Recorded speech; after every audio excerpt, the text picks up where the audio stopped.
Hello, everyone. I am Sagar Chandni, and you're listening to Virtual Global Leadership Podcast. Today, we have Lena. Lena is a seasoned professional with over 15 years of experience in the corporate arena. Throughout her career, she has been involved in consulting, training, and designing systems for global clients. Her expertise has allowed her to make a significant impact on the corporate world. In 2019, Lena made a bold decision to step away from her thriving career. Her goal was to embark on a personal journey to discover her true passion and find a meaningful direction in her life. This courageous move was a pivotal moment that ultimately led her down a path of self discovery and transformation. Today, Lena stands as an award winning entrepreneur and an international speaker with a unique mission. Her mission is to bridge the gap between corporate and spiritual worlds, two realms that are often seen as distant. She firmly believes that genuine success and a truly fulfilled life can only be achieved through profound self knowledge and understanding. She has been invited to speak at prestigious events and conferences worldwide, earning recognition as a keynote speaker. Her engagements include prominent platforms like Women in Tech, Disrupt HR in Channel Islands and Wales, HR Tech in Copenhagen, Employee of the Future in Berlin, Future of Work Singapore, and HR Champions in South Africa. These speaking engagements has allowed her to share her insights and inspire others on the global scale. In 2022, Lena received a publishing award from Brains magazine in recognition of her outstanding contributions. She co authored a book titled You Can Have It All, a testament to her dedication to empowering and guiding others towards achieving their full potential. So, what are we waiting for? Let's welcome Lena. Hi, how are you, Lena? Hi, Saga. Oh my gosh, this introduction. I think I should just copy whatever you just said and put it on my profile. You just really glamorized it. So thank you. And thank you for having me again. It's really great to be here with you. So, thank you for, in a way, inspiring me to choose video as a platform for this podcast. So, thank you. So, Lena, I just wanted to know from you, uh, what does future of work mean to you? Yeah, so I mean, I guess we already spoke about this, and for me, future work and really meaning for us to understand ourselves deeper. I always just repeat the same thing. And I can see that there's a big difference in terms of how organizations are treating their people. Because I left my corporate job in 2019, but I went back in 2022, and the difference was incredible in a positive way. That organizations are really investing in the people. They really want them to succeed, and by offering the flexi working, remote working, all of the perks and benefits, I think it's amazing. But from my point of view, with my opinion, I just don't think that they are encouraging people to invest in themselves. And this is where I'm hoping where the future work is going to be going, that organizations are not just going to be focusing on professional developments, but also given equal attention to personal development. So, what are some of the areas future of work enthusiasts or remote leaders must focus on while developing their leadership or their personality? Yeah, so it's already developing on self or focusing on yourself more than looking at what others are doing. It's once again, it's all about finding the balance. And what I see a lot is that leaders, actually, just to retract a little bit, in my corporate arena, I worked for over 15 years, and I was part of many teams. I work with many CEOs, directors, team leaders, but only maybe two of them that really stuck in my memory for no other reason that they really knew how to inspire and energize other people. And that's what leadership is all about. It's about being service to others. It's about being able to not just do your work, but inspire other people to do their work. And that only comes through self-awareness, by understanding who you are and becoming that person and the leader that you wish you had. So, how can someone become a leader who I wish I had? What are some of the areas where leaders must focus? Well, when you like think of somebody who inspires you, they don't need to be like a corporate leader. It just can be like a singer, or it can be whoever, right? What qualities do they possess? When you look at them, like what draws you in? Because we've all of us, I'm pretty sure, met people in our lives where they may not be saying certain things, they may not be doing certain things or behaving in the way that you used to people behave, but there is that something about them that draws you in, right? And that's their energy, it's their presence, and we can only cultivate it by really being true to ourselves. And what I mean by that is there is a big difference between who we think we are versus who we truly are, and that separation really needs to be dissolved so we can just become that whole person. And that comes through deeper introspection and really questioning yourself. Why do I believe that? Why does this trigger me? Why do I act in this way? Why do I behave that way? Rather than why they're doing it to me. You see, there is a very big shift in perspective, in perspective. Lena, can you share what spiritual mentoring is and how it is different from traditional coaching or counseling? Well, I mean, I'm not a traditional counselor coach, so I don't know. I've never really worked with a counselor, and traditional coaching, to be honest, just did not work for me. So I believe with when it comes really to spirituality, it challenges us more to broaden our minds and to start seeing things differently, because we only experience worlds how we experience ourselves. What I mean by that is what we think and what we believe to be true for us, that's what we see in others, and that's how we see the world. So we are constantly surrounded by information, by the small little particles, the universe. And I mean, that's quantum physics. They're called, the name just went out of my head completely. I literally had it. But anyways, they carry the information and we absorb, we surrounded by them, something like million bits of information, but we can only absorb 40 or 50, that's it, out of millions. And we absorb that based on our filters. And by filters, I mean our conditioning, our beliefs, our whatever, right? Our how we brought up, and what we think is true for us. So, and that's how then we perceive the world, the reality. So, as I've already said, we only see things for not for what they are, but for who we are. So spirituality helps you to broaden your horizon and to understand that there is a different way of looking at things. So then you begin, as I mentioned already, that self-inquiry. Why do I believe this to be true? Is this belief helpful? How can I shift it? How can I change this? And realize that nobody is doing anything to you. You are basically creating your life, creating your experiences. So I don't know if that's what traditional, I mean, if that's what counselors do, then I guess it's the same. I mean, at the end of the day, spirituality is self-awareness, right? So how you get there, who helps you, what the title is, it doesn't matter. It's like as long as you become the kind of person that just doesn't like see things from like this, but you expand your mind and you're like, oh, interesting, that's why it's happening to me. Okay, well, let me take responsibility for this and see how I can change myself and expect somebody else to change so that I can feel better about my life. What inspired you to become a spiritual mentor?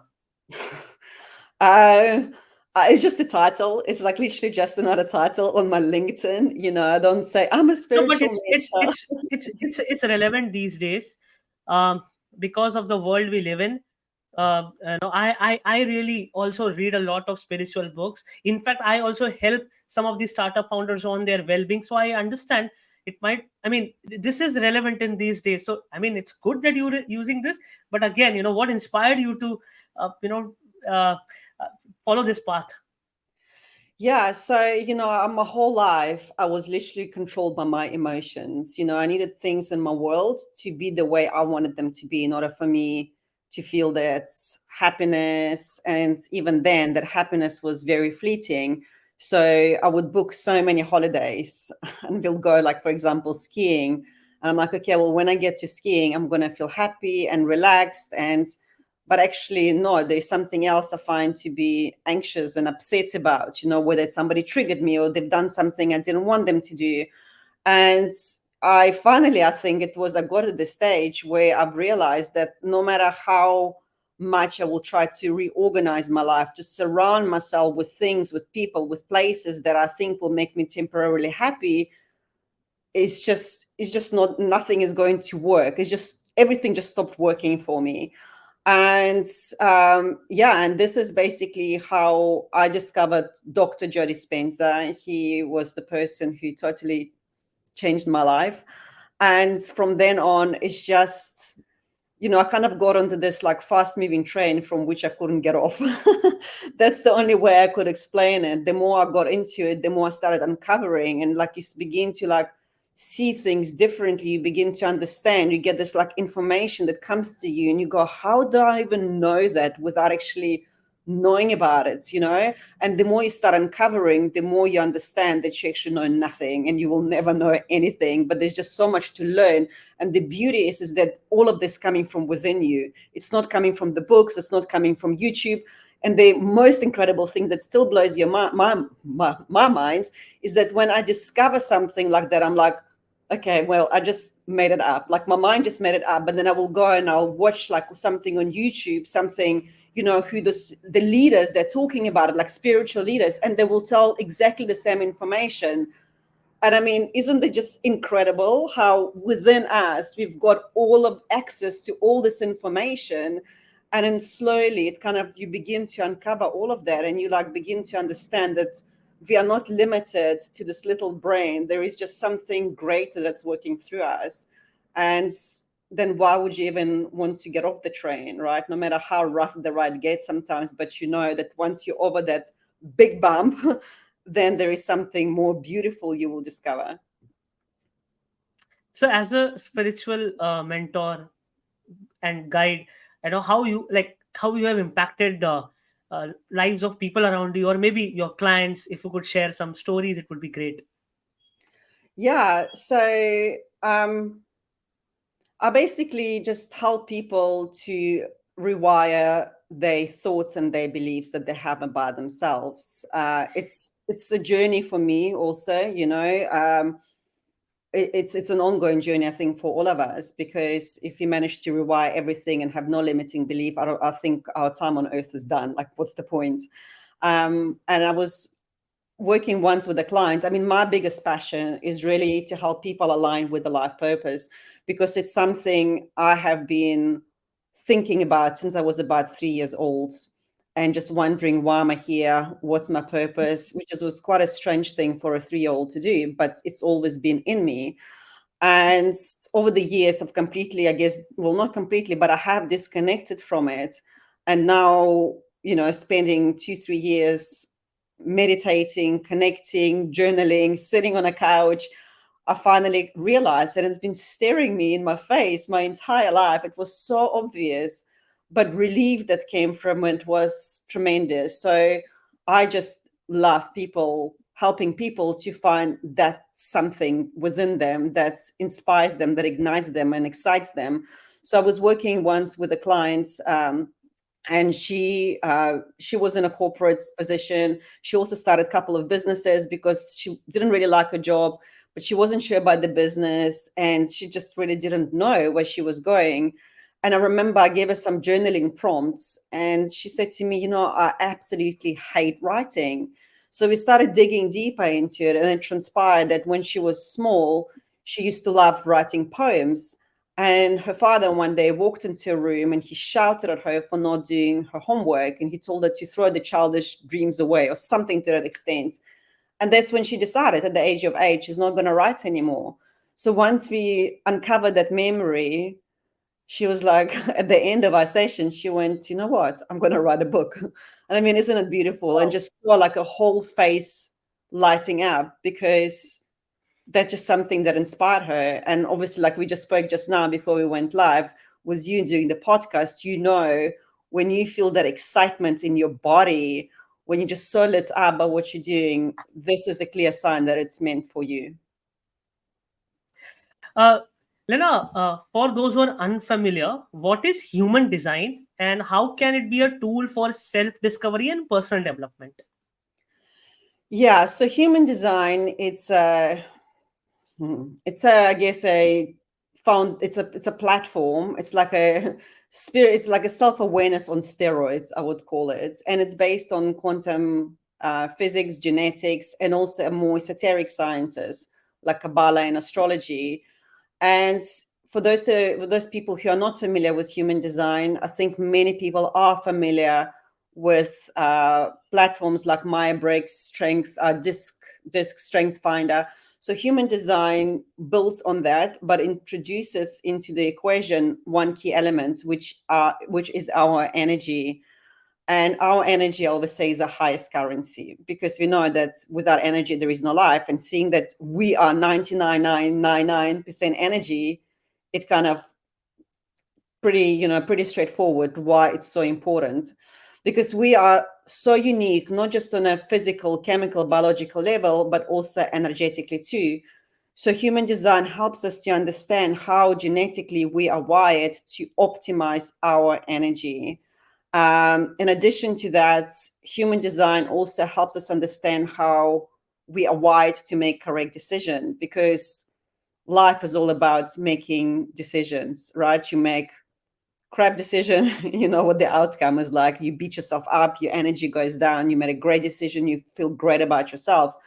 And the problem I see is that a lot of us are only using our analytical, logical minds when it comes to make decisions. But analytical minds, they can only stretch us that far, because we only use our brains like 5%. Everything else is, we do on autopilot. So how can you live your life being 5% of your potential?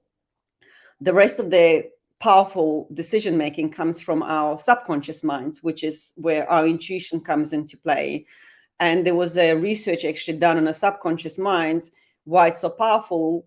It's because it processes data 27,000 times faster than our conscious mind is. And intuition bypasses the analytical mind and goes straight into your subconscious. So it fetches the data instantly. So human design then shows us how we experience intuition, because intuition is the language of the body. And it's we experience it differently. So typically when we think about intuition, you think about trust your gut or follow your heart, but it's different for everyone, and it's known as a inner authority. So our inner authority then helps us to understand how we are wired to listen to the intuition and then make powerful decisions that are correct for us. I mean, there is so much more to it, but this just like in summary. Thank you for sharing that. How did you first discovered human design and how it has influenced your own journey? So a few years ago, when I quit my job, I started a franchise, and I knew there was something else I wanted to do. So I came across this network company that is absolutely incredible, and I started doing network marketing. But from very beginning, even though I believed in product and I loved the people I worked with, I knew that something just did not align with me. But it was still early stages of my journey, so I worked absolutely crazy hours. I had no weekends, nothing. And eventually I had a burnout. I didn't know it was a burnout then. All I knew, something was very weird because I'm a very active person. I mean, I used to run ultra marathons. I'm at the gym all the time, and I could not even like open my laptop. That's how bad it was. And I remember like just looking at the keyboard, and I was like, I don't know what to do with it. And I ignored it. So, I mean, I pushed through it, and then I got a little bit better. And then the second time it happened again. And I was like, something isn't right. Sometimes the universe literally has to bring us down to our knees for us to pay attention. And I had one call scheduled with this lovely lady who I met through LinkedIn. Her name is Bree. And she told me, well, she said to me, have you heard about human design? Maybe you are not in alignment with your energy. And I was like, I haven't heard of it. So I went and I Googled it, and something within me went, that's the missing piece of the puzzle. So I bought myself books. I enrolled myself into courses. I hired a mentor and a coach, because whenever something excites me, I don't think about it. I go right in. And yeah, and as I said, like the rest was history. So I've studied human design since then, and I've applied it to my life, and even with my children, it changed the dynamics, how I even speak to them, or what I would expect from them. And yeah, it just made a world of difference. Wow, that's inspiring. I'll be doing a lot of research on human design now. In fact, I Yeah. did last time when we spoke about it, but yeah, I would be doing it more. So what's your human Uh, design type? Do you know? Pardon? What's your human design type? Do you know? So what I did is when I shared my details, I got a kind of a report. I'll have to relook at it, but yes, I have generated the report. I just have to decode it and deep dive on that. But I did spend some good Yeah. time there. Yeah, on the report, it will give you your energy type. So yeah, I'm curious to see what it is. I'll share with you. I'll share with Cool. you post this call for sure. So, what are some of the practical ways, like let's say in your example or your friends, like uh, that they can apply human design insights to make better decisions? Yeah, so as I already mentioned, human design teaches us how to make correct decisions, but not decisions that come from the minds, because let's face it, our logical minds can be clouded.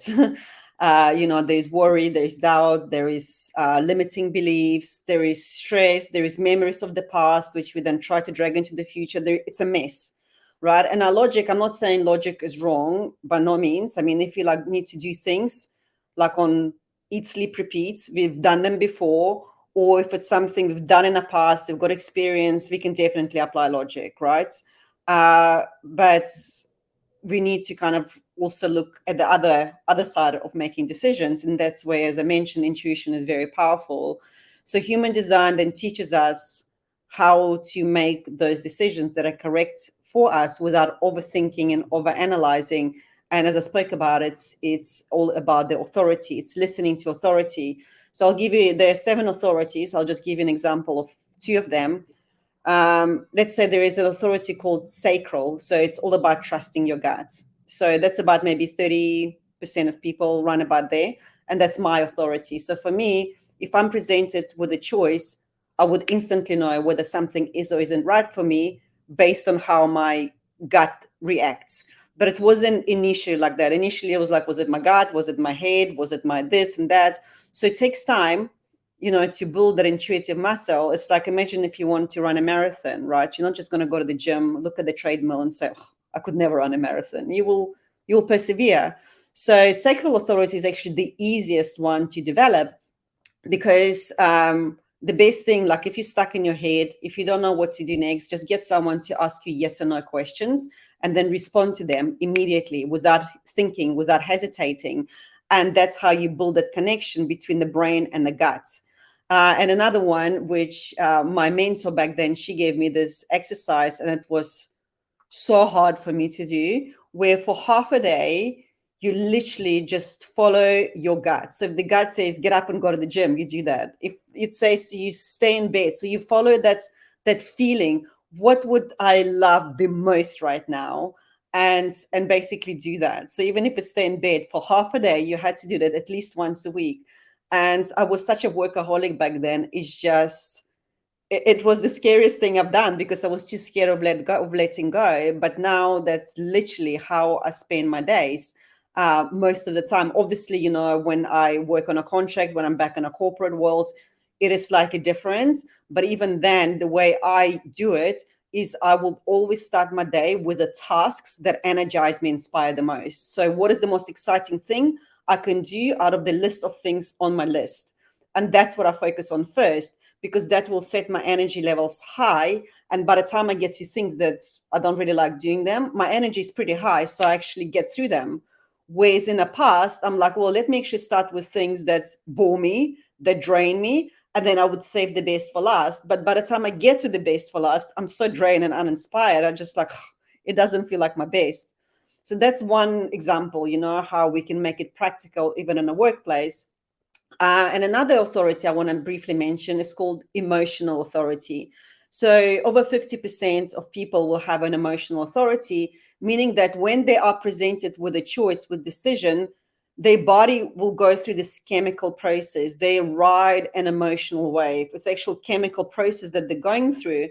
So, making decisions at the top of the emotional wave, it will either be not the best decision that they make, or it's something even better would have happened if they just waited.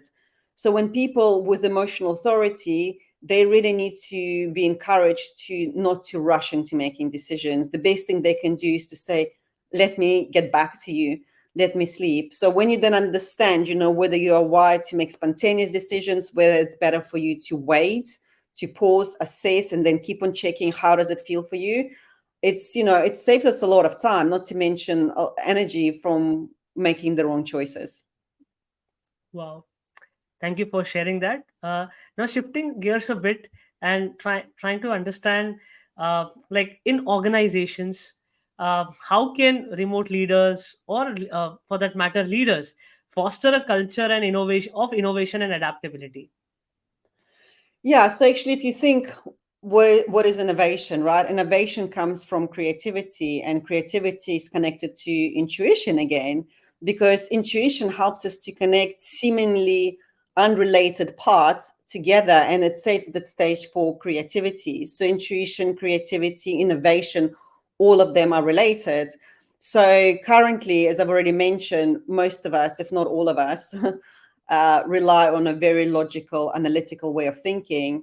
So I really believe to foster that culture of innovation, creativity, there also needs organizations need to look at how do we develop intuition of our people. And another good reason as to why intuition could be so powerful is because so many people are afraid of making mistakes, right? I mean, they could innovate like the most incredible design concept, but they're so scared to fail. They're so scared for things not to be perfect. So when you then start really the process of self-awareness, self-introspection, self-discovery, you're kind of a lot less afraid to make mistakes. And also human design actually helps you to overcome that, because I've already spoken about the energy type and I spoke about authority. But in addition to that, another really powerful concept of human design is our profile. And our profile helps us to understand how, once again, we are genetically wired to learn, to innovate, and to create. And once again, it looks different for each person. Thank you, Lena, for sharing that. So, what are some of the skills or areas or attributes one must focus, uh, keeping in perspective of the future of work and the way we are moving forward? Well, I think there needs to be also more focus on self. Currently, we are too good at focusing at what others around us are doing and not really so good to understand ourselves. So for me, it's always just try to really understand yourself better before you try to understand anyone else better. People often say to me, I don't have time for this.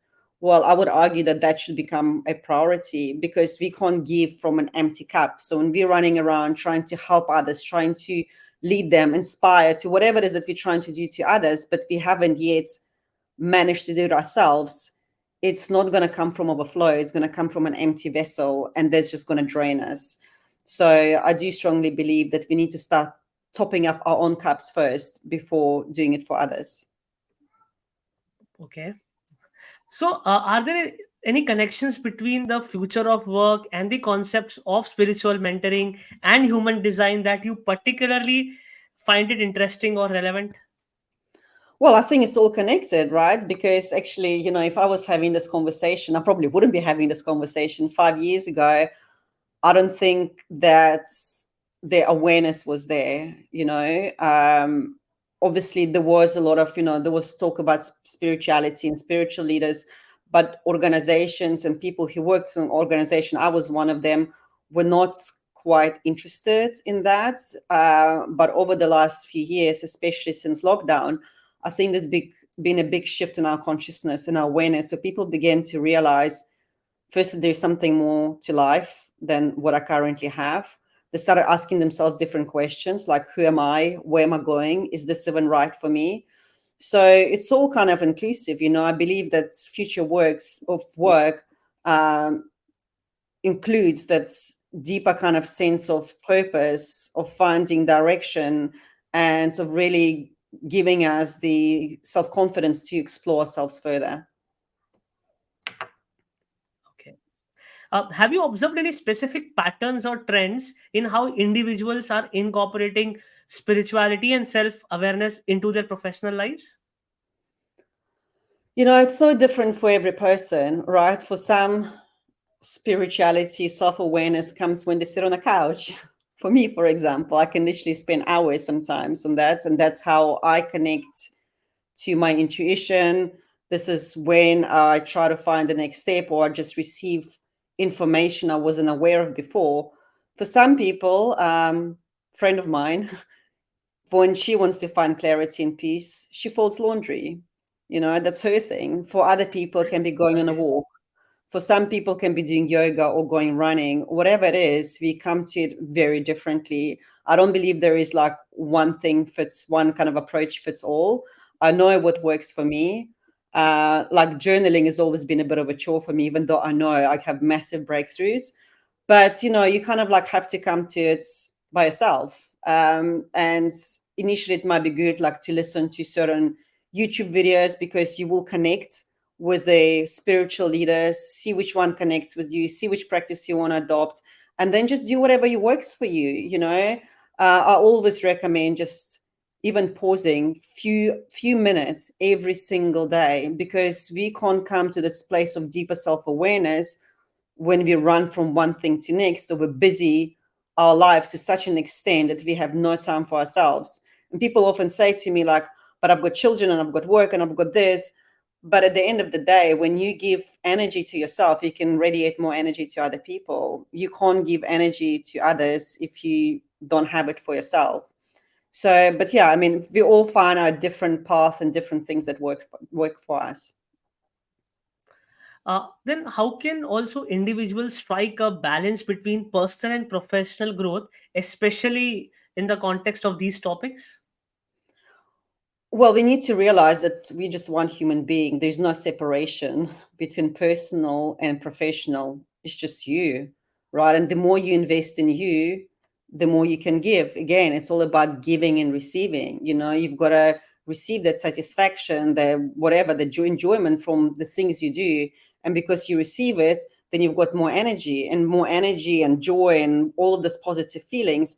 And then you can go and give it to others. It's like a constant loop.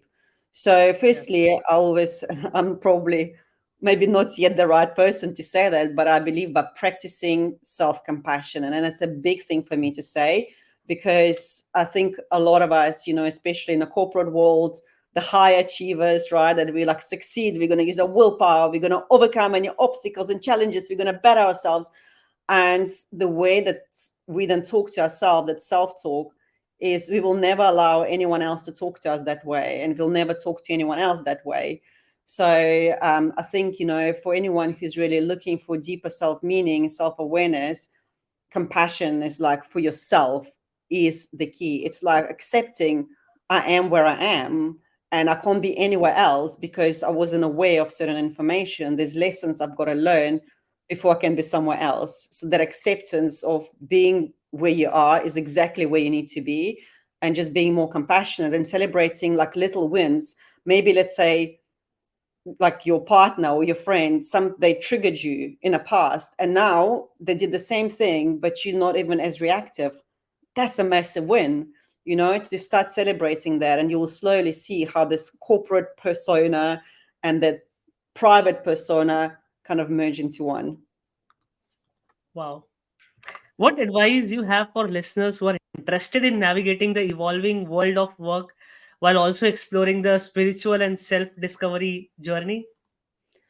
I already said that. I mean, making Yeah, time yeah, for yourself is the key. It's just slowing down, because we mistakenly believe that slowing down is being lazy or unproductive, but actually the opposite is true, because that's intuitive guidance, that's action that we need to take, does not come from when we run around, when we're too busy. That's this monkey brain gets involved and really distract us from the next right step.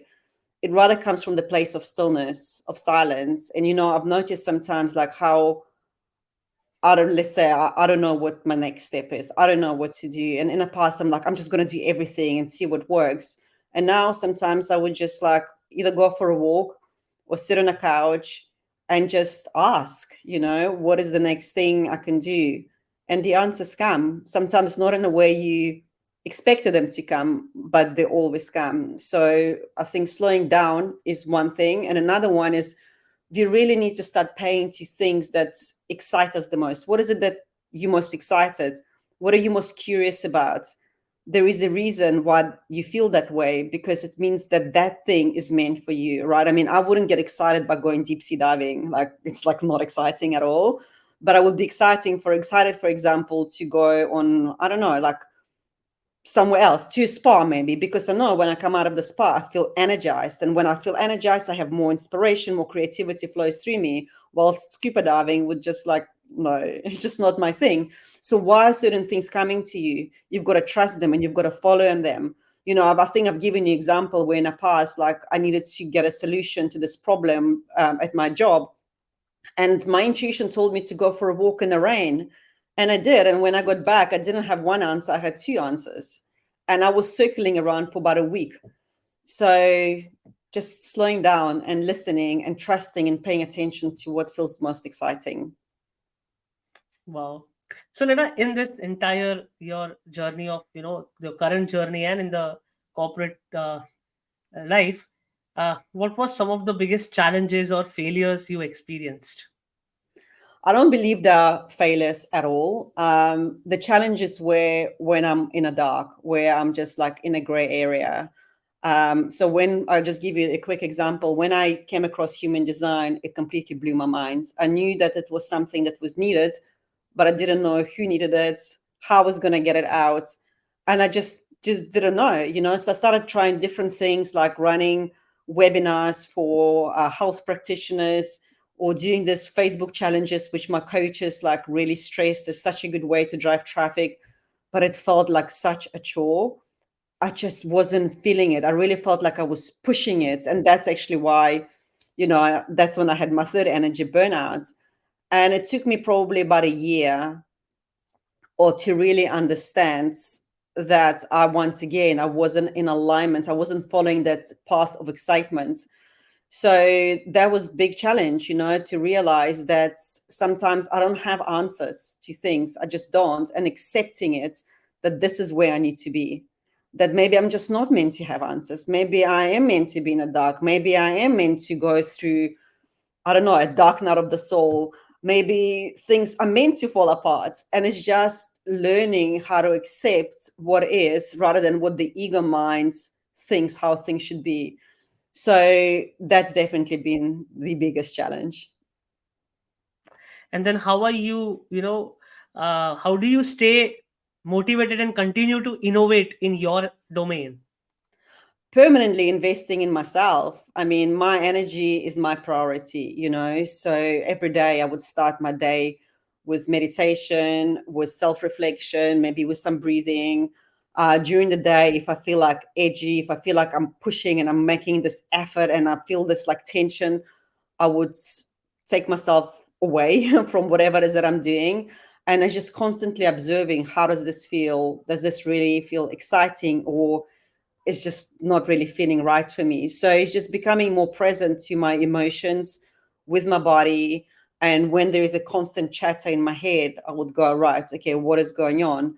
So, some days it's like I sail through them. Some days are more challenging, and I've learned when to step away and when not to push it, because I know when there is no energy, there is no creativity flowing, it's just not going to be a great day, or not. It's going to be just what it is meant to be, but I'm not going to produce my best work. So Lena, you like traveling? I do. Are you inviting me to India? Of course. Yeah. That was my next question. So when are you coming to India? I don't know. Whenever I find some time, I would love to go to India. I think we spoke about it. I would absolutely love to like go and stay in like ashram and just, yeah, just meditate. Yeah. So actually, I also wanted to understand how traveling has shaped up your personal goals, or the way you are moving ahead in your life and career. Yeah. Well, I don't know. I mean, it depends really what you mean by traveling. If it's holidays, I don't know. For me, holidays, I think when I look at it back at it now, it was always an escapism. It was just escape my life, my reality, just to have something different, whatever. I haven't traveled that much in 3.5 years because I've been focused on building my business. And what I found actually, it doesn't really matter where I am, because I can't escape me. I've got to sort myself out. When I'm sorted, I can be in my house in my garden. I'll be just as happy as I'm somewhere else. I do miss skiing, though, I must say, and I will go one day soon. But I traveled a lot as a child. We immigrated when I was 13. We went from Russia to Israel. And then when I was 14, we went from Israel to South Africa. And then when I was 24, 25, can't remember, I came to UK. So I moved. Those big moves, obviously, they had big impacts on my life, and especially in my childhood, because, going into countries where you don't speak the language and where people don't understand you, well, it makes you, I guess, in a positive way, it makes you more resilient, but also it impacts you in many other ways that create those limiting unconscious beliefs, which I am busy unraveling for the last few years. Then I just wanted to share that as you were sharing the previous answer, I was actually practicing intuition, and my intuition uh, guided me to ask you the question on travel. It was not in the question bank, and then you mentioned, and now then I know that okay, there are several influences because, uh, transiting from one country to another, living 10 years average, if I'm correct, 10 years you were in, it might have played its conscious, subconscious, unconscious role in shaping up you as who you are today, isn't it? Yeah, no, absolutely. I think everything shapes us, into who we are. So, I mean, over the years, I've been building this, I guess, physical resilience, persistent muscle, but I haven't been developing my emotional muscle. And that's why, as I said to you earlier, I was completely controlled by my emotions. Whereas, let's say, if you stay in one country, you may be more emotionally stable because there's not such a stress on the nervous system. Because when you're a 13-year-old child and you take from your friends and their family, and even though I was excited at the time, don't get me wrong, I didn't like Yeah, yeah, get devastated to move from, especially from Russia to Israel. I was very excited, but when you get there and you like feel like a complete alien because you can't talk to anyone and nobody can communicate with you, it does impact you. And then as you mm, kind of regain that balance and momentum, you get uprooted and chucked into a new environment where you go through the same thing again, where you can't even like do your homework without the dictionaries. That once again, so as I said, even though it builds that resiliency, that muscle, it still has impact on an emotional, psychological level for sure. yeah. No, thank you for sharing that, because future of work, when I see the keywords that are associated with with future of work, one, of course, remote work comes up, then the AI comes up, then also travel comes up, because then you're flexible, right? And that also has somewhere power to, let's say, influence positively as well as not so positively, but of course the goal and the intention is to be influenced positively, or rather change that energy as you shared in the initial conversation, or how you can change it to your let's say development, or the goals that you are looking for to in your life. So yeah, that was my why of sharing this. um Lena, what does work life balance or work life integration mean to you?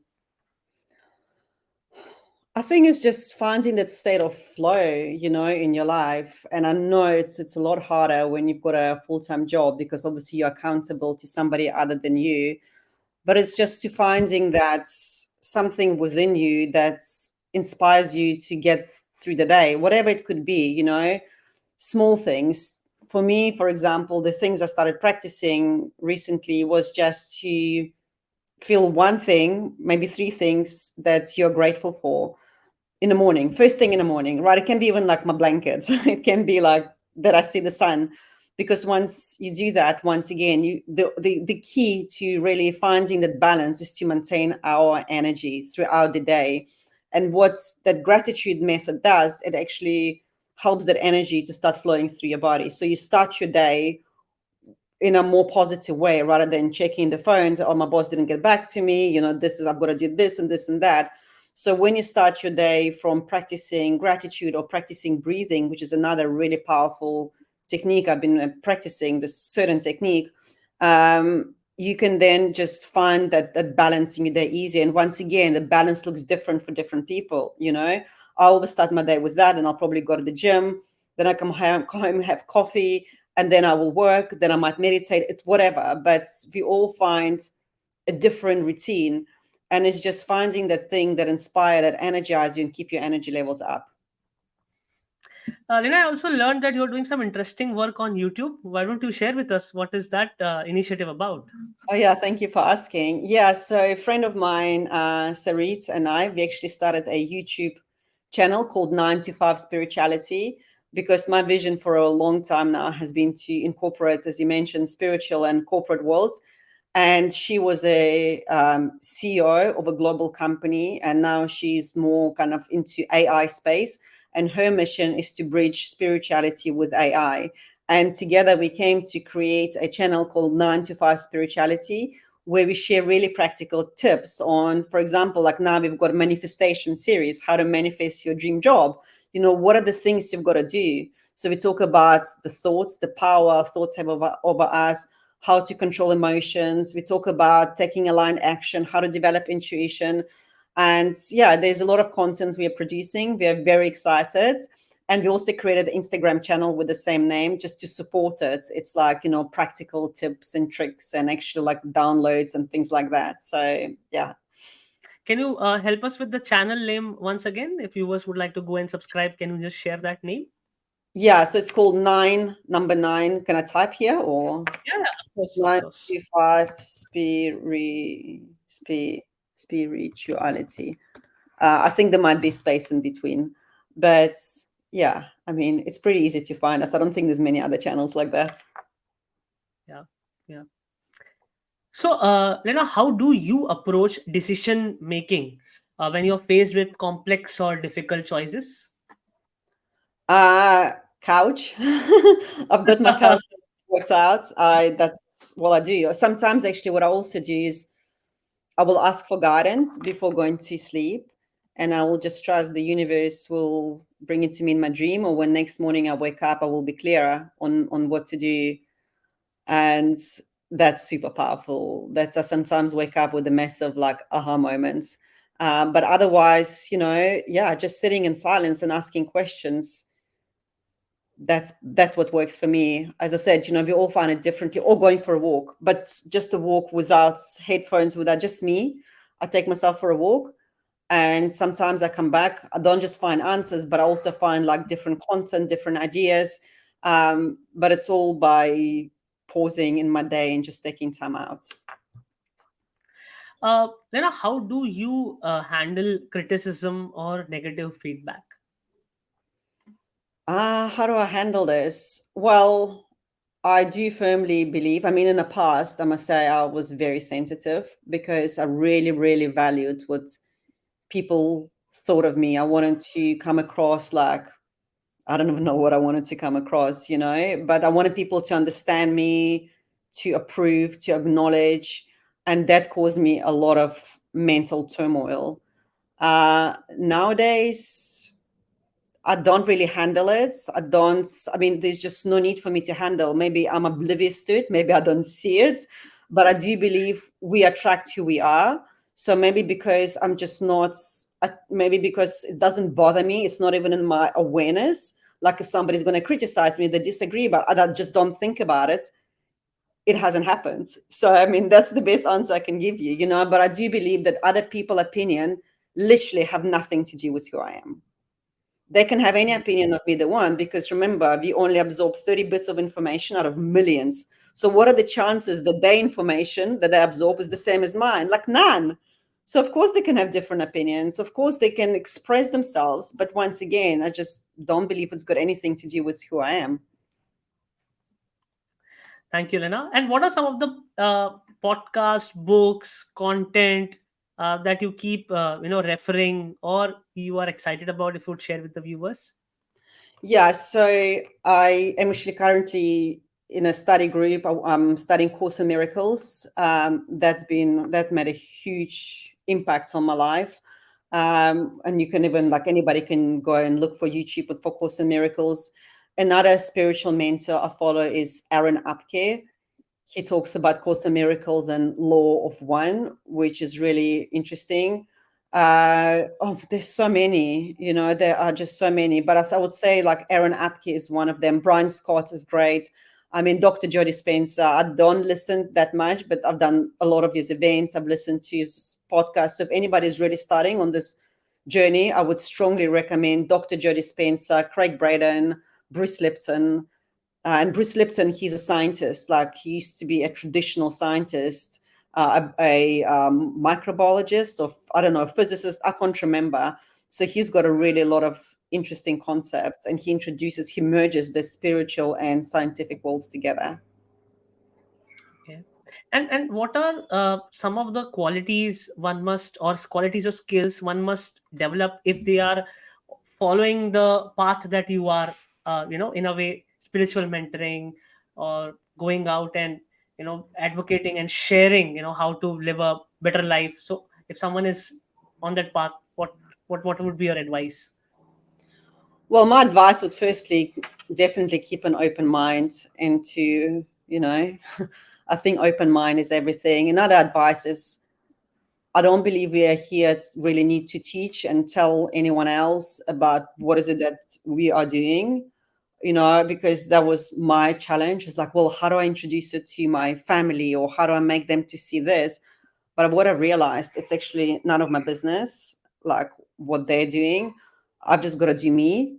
And then if people resonate with it, if they want to know more, then they ask me. If they don't ask me, I can share sometimes. But if there's no interest, then I won't even share. We've got our own lives and our own paths to follow.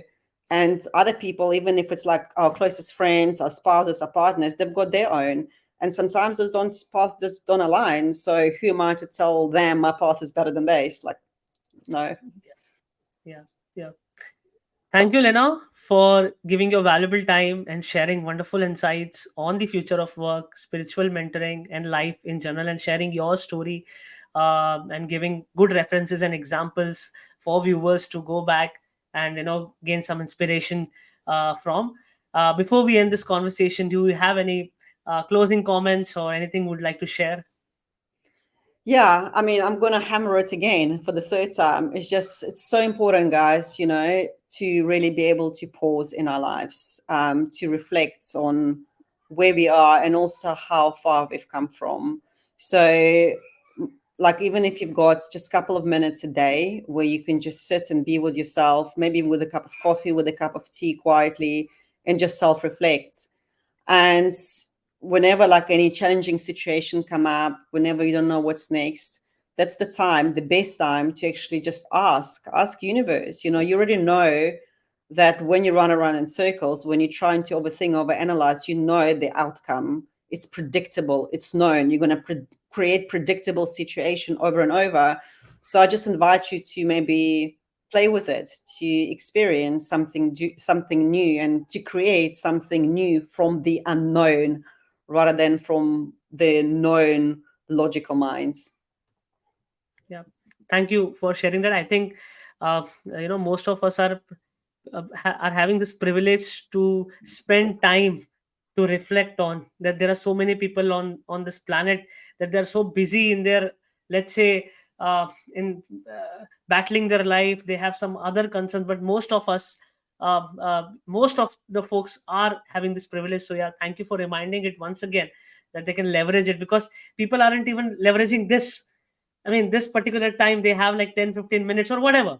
But then thank you for that.